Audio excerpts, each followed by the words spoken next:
આ ભક્તો વચ્ચે આપ સૌ વિષ્ણુરામ મામંતરને માન આપી આશીર્વાદ લેવા જે પધાર્યા છો, આપણે સૌએ વિષ્ણુરામ ચરણોમાં પ્રાર્થના કરી, એમના સદગુરુના ચરણોમાં પ્રાર્થના કરી, પોતપોતાના ગુરુના ચરણોમાં પ્રાર્થના કરી.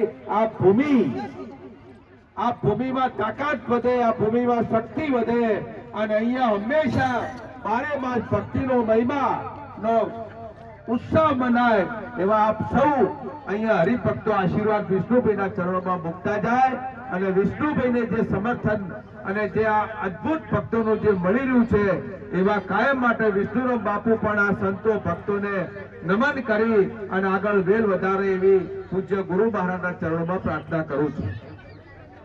ભક્તિ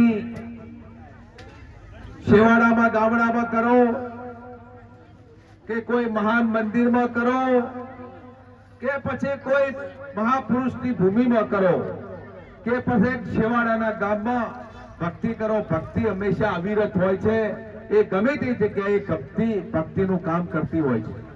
આજે આપ બધા અહીંયા મહાપુરુષો આવી આશીર્વાદ લઈ અને આજે તમારી જે પાવન ભૂમિમાં આજે જે આગળ વધવાનું જે કામ કરી રહ્યા છો એ તમને પરમ કૃપાળુ પરમાત્માને સદારામ બાપા બધાને સુખી રાખે અને આરી આપ જે ભક્તિની જે વેલ વધારી છે એ વેલને આગળ વધારવા માટે આપ સૌ સમર્પિત થો.